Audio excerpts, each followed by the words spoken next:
한 젊은이가요, 밝은 가로등 밑에서 뭔가를 부지런히 찾고 있습니다. 뭔가를 잊어버린 겁니다. 지나가는 한 노인이요 묻습니다. 젊은이, 자네 지금 뭘 이렇게 열심히 찾는가? 제 지갑 잃어버렸습니다. 이렇게 밝은 가로등 밑에서 왜 그렇게 지갑 하나를 못 찾는가? 사실 지갑은 저 가로등 없는 어둠의 골목 안에서 잊어버렸습니다. 이 노인이요 눈을 깜빡깜빡 거리면서, 그러면 거기 가서 찾아야지 왜 여기서 찾고 있나? 이 젊은이가 명언을 합니다. 거긴 너무 어두워서요 밝은 데서 찾고 있습니다. 이게 말입니까? 된장입니까? 참으로 어리석은 청년입니다. 그런데 말입니다, 이것이 이 시대의 우리네의 이야기를 빗대었다고 하면 이게 참 안타까운 이야기입니다. 누구나 큰 실패 경험합니다. 위기가 초대는 안 했지만 갑작스럽게 찾아와서요 나도 모르게 곤두박질 밑바닥 인생됩니다. 그러다 보면 신앙의 추락까지 경험하게 됩니다. 이걸 인생의 쓴맛이라고 이야기하죠. 그런데 그게 다가 아니잖아요. 그것이 끝이 아니잖아요. 그리할 때 어디 가면 회복되는지는 알고 있습니다. 누가요? 우리가요. 그럼에도 불구하고 예배 자리에 오지 않습니다. 기도하지 않습니다. 하나님 말씀 펼쳐보고 영적인 힘, 지혜, 능력 얻으려고 하지 않고요 허우적거립니다. 뽕 맞은 사람처럼요 좀비처럼 허느적거리면서 세상의 해결책만 찾으려고 합니다. 그러다 보면 더 깊은 상처입니다. 더 큰 위기 상황에 몰리고요 싫지만 더 큰 아픔을 겪게 되죠. 이것이 어리석음입니다. 잃어버린 것을 찾아야 될 곳에서 찾지 않습니다. 엉뚱한 곳에서 찾습니다. 이걸 어리석다가 하죠. 이 어리석음의 결말은요 여러분이 머릿속에 훅 들어와 있는 그 내용일 겁니다. 지난주간 전국적으로 물난리에 힘들어했습니다. 습도는요 증가하고 불쾌지수는 넘쳐납니다. 건들면 터지네요. 요즘 하당 거리를 걷다 보면은요 점점 빈 가게들이 넘쳐나고 임대 이렇게 모습 볼 때마다 안타깝기만 합니다. 그 많은 사람들 어디로 가버렸는가? 점점 사라지는 그 느낌이 나중에 목포가 유령도시 되면 어떻게 되나 하는 두려움이 있습니다. 물난리, 전국적으로 찾아오는 경제적인 어떤 위기 속에 이 모든 것은 도대체 누가 던져주고 가는 고난입니까? 사랑하는 성도님들, 지금 보여지는 현상에만 현혹되어져 가장 중요한 것을 놓치면 안 됩니다. 이 상황에서 하나님이 우리에게 말씀하고 있는 영적 메시지가 무엇인가, 그걸 찾으려고 고민해야 될 때입니다. 오늘 우리는 창세기 말씀을 읽습니다. 50장으로 되어져 있고요 거기에 12장부터 25장까지 14장이 아브라함의 이야기입니다. 자, 아브라함의 나이를 알려주는 구절이 몇 군데에 등장을 하는데 그 이유는요 이 나이다라는 것을 통하여서 시간대를 통하여서 나타나는 한 인생을 조명하는 겁니다. 창세기 12장 4절에 아브라함이 부름받을 때가 75세였다라고 기록합니다. 16장 16절에요 아들, 그렇죠, 원치 않는 아들 하갈을 통해서 이스마엘을 아들을 얻습니다. 그때 나이가 86세입니다. 17장 1절에 그의 나이가 99세입니다. 그때 전능하신 사다이 하나님을 만나면서요 야, 약속의 아들 이제 만나리라 말씀 듣습니다. 16장과 17장 사이에 무려 13년의 시간이 묻혀져 있습니다. 자, 그러다가 21장 4절에요 아들 이삭을 얻었을 때 아브라함 나이 100세였다 이야기합니다. 창세기 17장 21장 이 무려 5장에는요 긴 시간이 아니라 딱 1년의 시간을 담고 있습니다. 그 시간은요, 아브라함의 삶에서 굉장히 긴박한 그런 시간대입니다. 그 긴박하고 분주한 상황에서 오늘 우리가 본문 20장을 접하고 있는 겁니다. 20장 1절 말씀입니다. 아브라함이 거기서 네게부 땅으로 올라가 가데스와 술 사이 그달에 거루하며. 우리는 거기 서라라는 이 거기가 도대체 어디일까? 본문 앞장 19장은요 롯의 이야기인지라 아브라함 이야기가 거론되지 않습니다. 더 앞으로 가면 18장은요 아브라함이 마므레 땅에 머물고 있다고 합니다. 거기가 마므레 땅입니다. 그 땅은 도대체 어떤 땅일까요? 중요한 것은요 할례암의 내용이 아니라 그곳에서 하나님을 만났다라는 겁니다. 하나님과의 아름다운 교제를 나누었던 복된 자리라는 겁니다. 그런데 말입니다. 떠났다라는 겁니다.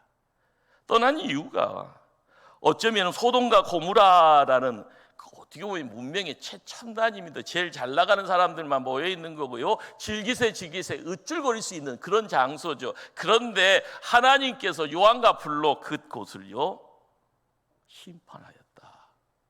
깜짝 놀랄 일입니다. 이것을 목도하였으니요 두렵기도 하고요 낙심될 수도 있었을 겁니다. 그것이 아니면 마므레 땅에 있는 사람들과요 인간적인 갈등 때문에 더러워서 못 살겠다 하면서 움직일 수 있었을 거고요. 또 극단적으로 생각하면 요즘 시대처럼 먹고 사는 것에서 어려움이 있어서 그렇습니다. 생계 문제로 떠날 가능성도 있습니다. 아무튼 아브라함의 선택은요 그것을 떠났습니다. 그리고 발걸음이 어디로 옮겨갔는가? 그랄 땅. 그랄이라는 것이요 조금 낯설죠. 이 그랄 땅을요 넓게 이야기하면 블레셋이라는 민족이 지배하는 땅입니다. 그곳이 바로 아브라함의 실패의 시작이었던 겁니다. 오늘 그 실패의 내용이 무엇이었는가? 2절 말씀입니다. 그의 아내 사라를 자기 누이라 하였으므로 그랄 왕 아비멜렉이 사람을 보내어 사라를 데려갔더니. 하나님의 사람은요 하나님의 이끄심에 인도하심에 발걸음을 옮기는 것이 당연합니다. 그런데 그 약속의 땅 기근이 찾아왔다. 이것을요 마른 하늘에 벼락쳤다라고 이야기할 수 있죠. 눈에 좋은 것을 보면은 인생길 거니다가 하나님 만나면 얼마나 좋습니까? 하나님 통하여서 약속받습니다. 뽕뽕뽕이잖아요. 그 말씀 듣고 놀라운 은혜를 경험합니다. 그런데 약속의 땅, 말씀의 땅, 은혜의 땅에도 기근은 찾아오더라라는 겁니다. 그 약속의 땅에서요 기근이 찾아오는 바로 그때 아브라함은 그 땅을 떠납니다. 한번 상상력을요 거기다가요 구현 한번 해볼까요?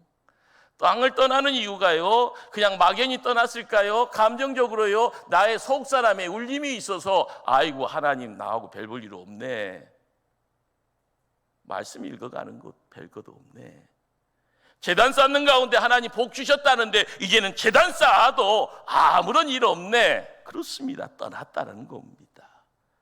결과적으로요 중대한 실수를 범하고 있는, 그런데 그 선택이요 실패의 자리에 자기를요 그대로 세웠더라. 이것이 폭망입니다. 우리는 이전의 말씀 창세기 12장에 약속의 땅에 기근이 들었습니다. 아브라함의 선택은요 애굽으로 발걸음 갑니다. 거기서 자기 아내를 누이라고 합니다. 큰 복면당합니다. 자, 오늘 본문 20장도 동일한 실수를요, 동일한 실패를요, 그리고 동일한 봉변을 경험하고 있습니다. 하나님을 만났던 마므레를 떠났습니다. 그랄 땅에 찾아갔습니다. 그리고 무서운 실패를 지금 또 경험하고 있습니다. 영국의 작가 키플링이라는 분은 이런 말을 합니다. 바보는 불에 댄 손가락을 다시 불 속에 집어넣어 본다. 그래서 바본가 봅니다. 우리도 그런 바보가 될 수 있습니다. 아니 바보인 것 같이 행동하고 있습니다. 실수를 반복하고 실패의 자리에 넘어지는 아브라함의 모습이요, 이 시대를 살아가고 있는 우리네 모습이다 하면 얼마나 찝찝합니까? 오늘 우리가 기억해야 될 것은요, 말씀을 통해서 생명은요 저 하상에 있는 누구한테 가는 것이 아니라 나한테 오는 겁니다. 아브라함의 실패의 자리에 이 시대를 살아가는 고난 속에, 환난 속에 있는 나에게 허락되어지는 생명이 있다 생각되시면은요, 아멘으로 우리의 마음문이 열리고 우리의 영안이 열려지기를 소망하셔야 될 줄 믿습니다.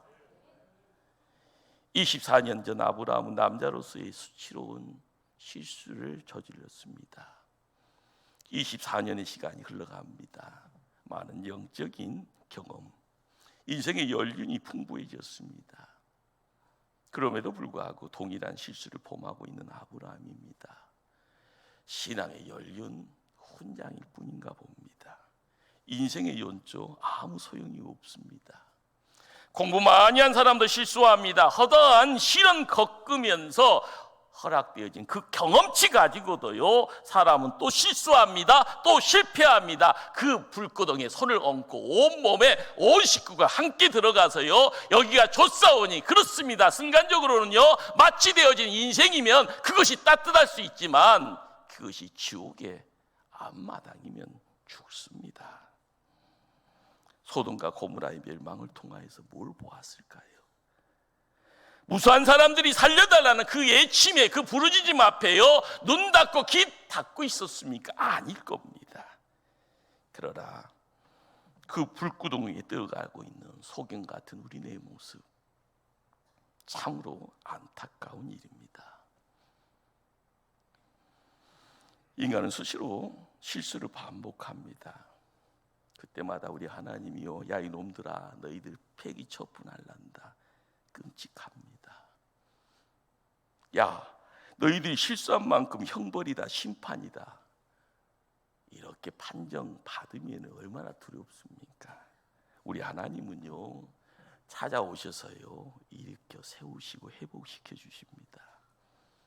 그러다 보니까 우리는 날마다 넘어짐의 자리에 성장이 있어지는 거고요, 그때마다 하나님의 손길을 통해서 느껴지는 감정이 있는 겁니다. 하나님의 그 이끄심의 인도함 속에 가시밭길에 무릎팍 깨어지고요, 허리 나가고요, 손발이 끊어지듯, 그렇지만 회복되어지고 다시 고쳐주시고 다시 이렇게 세워주실 때 우리 하나님은 어떤 분인지를 알게 됩니다. 젊은 아브라함의 실수도 하나님 용서해 주셨잖아요. 지금 20장의 아브라함은요 잘 나가는 인생 아닙니다. 늙은 보잘것없는 형국의 노인의 아브라함입니다. 그 실패의 자리에 하나님 용담하십니다. 재밌는 것은요, 오늘 본문을 읽다 보면 그랄 왕 아비멜렉이라는 한 인물이요 믿음의 조상이라 지칭되는 아브라함보다 더 잘나게 보이잖아요. 더 낫게 보이잖아요. 아비멜렉은 온전한 마음과 거룩한 손이라라고요 5절에서 자기는 그걸 행했다라고 이야기합니다. 혼자만의 착각이 아니라 6절에서 하나님이요, 야 너는 온전한 마음을 갖고 있는 왕이라고 하나님이 인정합니다. 오늘 본문은요 오히려 죄 짓고 있는 죄인은 아비멜렉이 아니라 아브라함입니다. 자, 그런데 하나님은 항상 아브라함의 편에 서서 아비멜렉이 경고하시고요, 죄 많은 인생 실패한 아브라함을 지금 회복시키고 있는 겁니다. 오늘 본문을요 윤리적으로 접근하면 본문에서 던져지는 메시지를 놓칠 수밖에 없습니다. 많은 구약의 학자들은요 말씀을 읽다 보면은요 이거 아니다 상식적으로요 아니다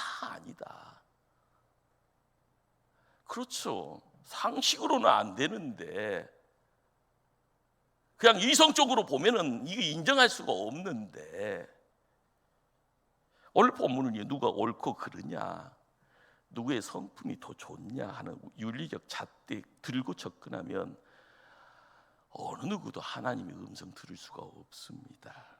오히려요 구속사적인 안목을 통하여서요 창세기에서 요한계시록의 넓은 한 권의 책으로 하나님의 마음을, 하나님의 경륜을 읽고 싶은 마음, 그 하나님을 향한 시선을 가지고 말씀에 접근할 때 우리에게 허락되어지는 하나님의 놀라운 음성 들을 줄 압니다. 하나님이 자기 백성을 어떻게 구원하시는가, 어떻게 보호하시는가, 어떻게 온전한 구원의 자리로 인도하시는가, 거기에 우리의 모습이 있는 겁니다.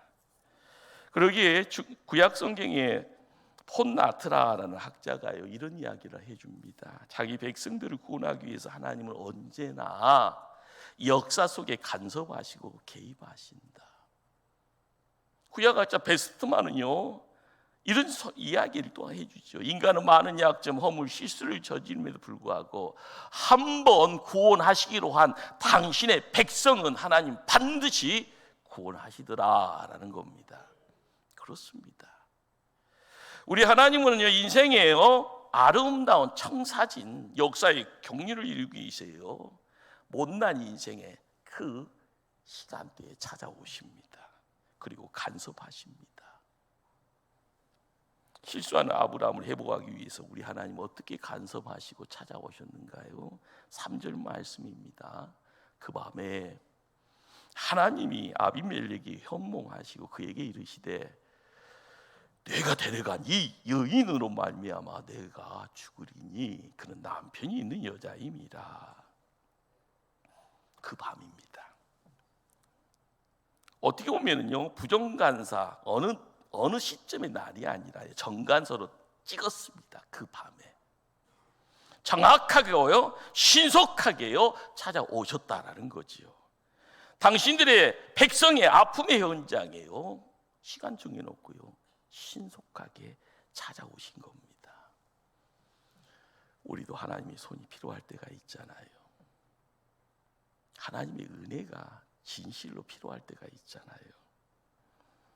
하나님 나 좀 살려주세요 하고 간절히 부르짖는 그런 때 있잖아요. 하나님 나를 떠나셨는가? 하나님 나를 잊어버린 것 아닌가? 의심하고 괴로워하는 그런 때 있잖아요. 그러나요 우리 하나님은 우리를 고아와 같이 버려두지 않습니다. 가장 장악할 때요 가장 적절할 때에 찾아오십니다. 그렇습니다. 그 밤에 하나님이 아비멜렉에게 말씀합니다. 사라를 범하면 내가 죽는다. 하나님은요 지키시잖아요. 사라를요. 정말 내 자녀 건드리면 너 죽어. 내 백성 건드리면 해치면 너 죽는단 말이다. 내 종 건드리면 너 죽어. 우리가 아는 하나님은요 공평하신 하나님, 정의로운 하나님. 그런데 오늘 말씀은 좀 이상해요. 우리 하나님이요 자기 백성을 까닭 없이요 편애하시는 거잖아요. 왜요? 죄는 누가 지었는데요? 아브라함이요. 실수했잖아요. 잘못했잖아요. 거짓말했잖아요. 눈에 보여지는 그 자리에서 자기의 판단 가지고 사라를 데리고 왔던 것뿐입니다. 하나님은 아비멜렉의 편을 들고요 못난 실수한 아브라함을 꾸중하는 것이 아닙니다. 실수 많고요 반복하고 약점 많고 허물 많은 아브라함의 편에 서서 지금 아비멜렉을 꾸중합니다. 이걸 편애라고 하는 거잖아요. 우리가 왜 이 이야기가 가능할까? 허물 많고 시실투성인 죄인이라도요 하나님 편에 있기 때문에 가능한 이야기입니다. 하나님이 내 자식이라고 택하였기 때문에 가능한 이야기입니다. 그러니 지금 직접요 실수한 아브람과 사라를요 하나님이 온 천한 만병에 내 자녀다 이렇게 지금 선포하고 있는 겁니다. 아비멜렉이 항변하잖아요. 나 잘못한 거 없잖아요. 아브라함이 자기 누이라 했고 사라도 자기 오라비라고 했는데 뭔 잘못이 있습니까? 내 땅에 들어온 아브라함의 가족을 후대했고 저들을 기인으로 영접했을 뿐입니다. 우리 부족의 간섭이라는 것이 우리에게 찾아온 사람들과 혼인관계에 통하여서 동면 맺는 것, 연대하는 것, 연합하는 것, 역사가 이야기하는 내용들입니다. 그런데 제가 무슨 잘못했나요? 6절은요 무슨 얘기를 해줄까요? 내가 온전한 마음으로 이렇게 한 줄 내가 알았으므로 너를 막아 내게 범죄하지 아니하게 하였나니. 무슨 말이에요? 사라를 범하려고 하는 아비멜렉을 하나님이 수답한 것이요 하나님께 범죄하는 것이다 라고 이야기를 해줍니다. 이해가 안 되잖아요. 우리의 영안이 이 시간 활짝 열려지기를 원합니다. 사라의 위기가 하나님의 위기입니다. 사라의 아픔은요 하나님의 아픔입니다. 왜 그럴까요? 지금 사라의 태중에는요 약속의 씨앗인 이삭이 자라고 있습니다. 이삭은요 약속의 씨앗이고 말씀의 씨앗이에요. 그 이삭의 혈통을 타고 먼 훗날 예수 그리스도가 탄생되는 겁니다. 아이 낳지 못한 할머니 사라를 통하여 이삭이 태어나듯이요 동정녀 마리아를 통하여 예수 그리스도가 이 땅에 보내지는 것처럼 말입니다. 태중에 이삭은 바로요 예수 그리스도의 그림자입니다. 행여나 그 약속의 시작이 부정탈까 봐 하나님은 신속하게 그 밤에 찾아온 겁니다. 사라의 아픔이 내 아픔이다. 사라의 상처는 나의 상처다. 사라를 범하는 것을 나를 범하는 것이고 내게 범죄하는 것이다. 우리가 이 시간 놀라운 이 하나님의 간섭의 자리에 허락되어지는 은혜 앞에 우리의 삶을 맡겨야 될 줄 압니다. 절박한 상황이잖아요. 아비멜렉이 어떻게 살아날 수 있습니까? 7절에 아비멜렉이 살 수 있는 길을 보여줍니다. 7절에요. 이제 그 사람의 아내를 돌려보내라. 그는 선지자라. 그가 너를 위하여 기도하리니. 무슨 말이에요? 아브라함이 선지자라는 겁니다. 그가 너를 위해서 기도하면 모든 것이요 해결이 된다라는 겁니다. 그런다 말씀을 깊게 접근하면 지금 봉변당하고 실수 반복하고요 초라하고 힘없는 노인이 한 사람 서 있을 뿐입니다. 초라하고 못난 성품이고요 변화될지 못하는 인격이고요 그리고 궁색한 변명을 늘어놓고 있는 한 노인, 힘없는 노인, 그 이름이 아브라함일 뿐입니다. 여러분 지금 어떤 생각을 하십니까? 하나님의 음성을 통하여서요 현실은요 그것이 아닌데요 라고요. 자 그런데 만약 내가 하나님이고 내가 지금 갑질할 수 있는 위치라고 생각되어진다 하면은요 이 상황에서 무슨 말이에요? 아브라함을 바라보면서 믿음의 조상 개뿌리를 당장 끝을 내겠다. 믿음의 복의 근원이 다 말라 비틀어졌는가 보다. 너하고 나하고는 이제 끝이다. 너한테 질렸다. 포기하겠다. 그럴 텐데 말입니다.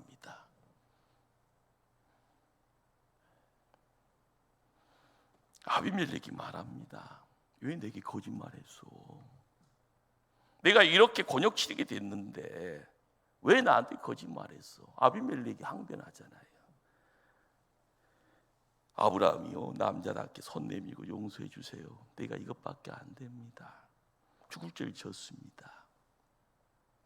이러면 좋을 텐데 오히려 변명만 늘어놓습니다.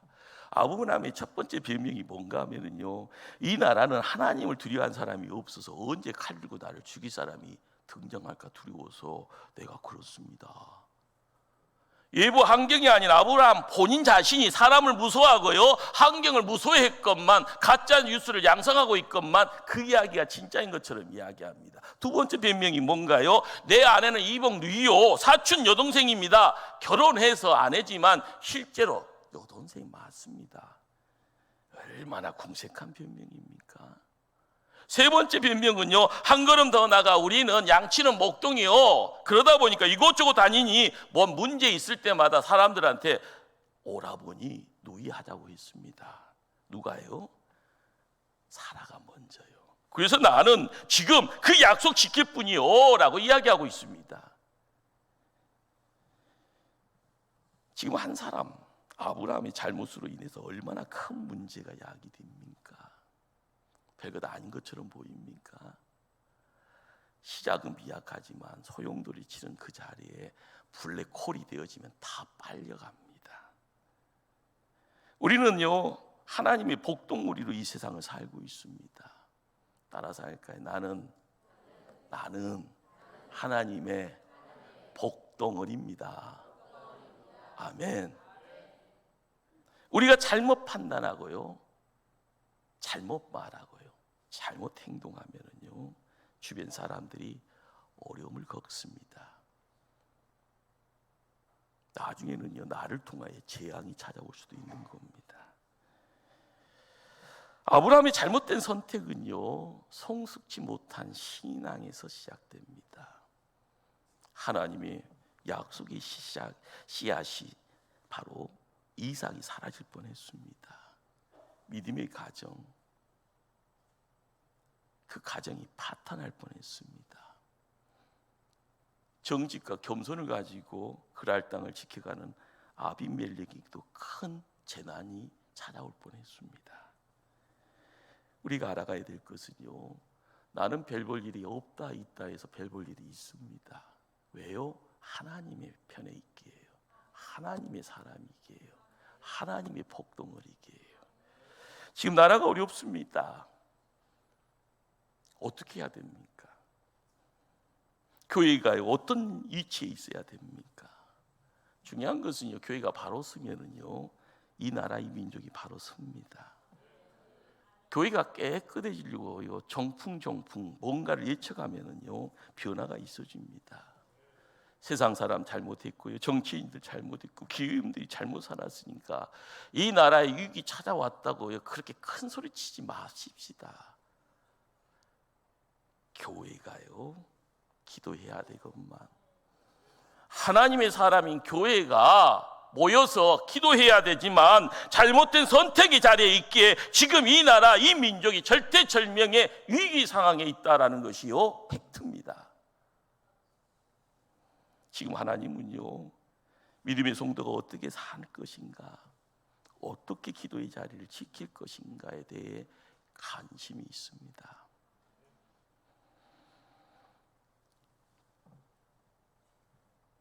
하나님은 결과적으로요, 아브라함을 회복시킵니다. 그래서 창세기 20장은요, 해피엔딩입니다. 결론을 찾아갈 때 17절 말씀, 우리 한번 17절 말씀을 합독하실까요? 아브라함이 하나님께 기도하매 하나님이 아비멜렉과 그의 아내와 여종을 치료하사 출산하게 하셨으니, 결과적으로 본래 있어야 될 자리에 회복함을 얻어가는 아브라함입니다. 이게 하나님이 함께하는 아브라함이요, 다른 사람을 치료하기 시작합니다. 나 때문에 상처받은 아비멜렉을요, 기도로 치료하고 있습니다. 누가요? 아브라함이요. 하나님의 자녀된 권세가 회복되었습니다. 주변 사람들을 축복하고 있는 축복권을요, 행사하고 있습니다. 하나님이 인정해 주신 선지자의 직분을요, 만나게요, 멋지게요, 신명나게 지금 또한 감당하고 있습니다. 오늘 나를 회복시키려고 찾아오신 멋쟁이 하나님이 이곳에 계십니다. 가슴 문을 활짝 열 때요, 우리의 눈이, 우리의 귀가, 우리의 마음에 따뜻한 훈풍이 성령의 바람으로 함께할 때요, 내가 하나님 사람인데, 하나님의 복덩이인데, 하나님의 생명을 이야기하고 빛을 이야기할 수 있는데 우리가 어디다가 정신 팔고 있는가, 다시 한번 발걸음을 되돌려 해야 될 줄 압니다. 그것이 회개입니다. 나로 말미암아 이 민족이, 이 사회가요, 나의 가정이 회복되어지고요, 나와 함께하는 이웃들, 교회 내 성도들이요, 힘을 얻어가면서요, 믿음의 비상을 이뤄나가기를요 간절히 주님 이름으로 축원합니다. 기도하십니다.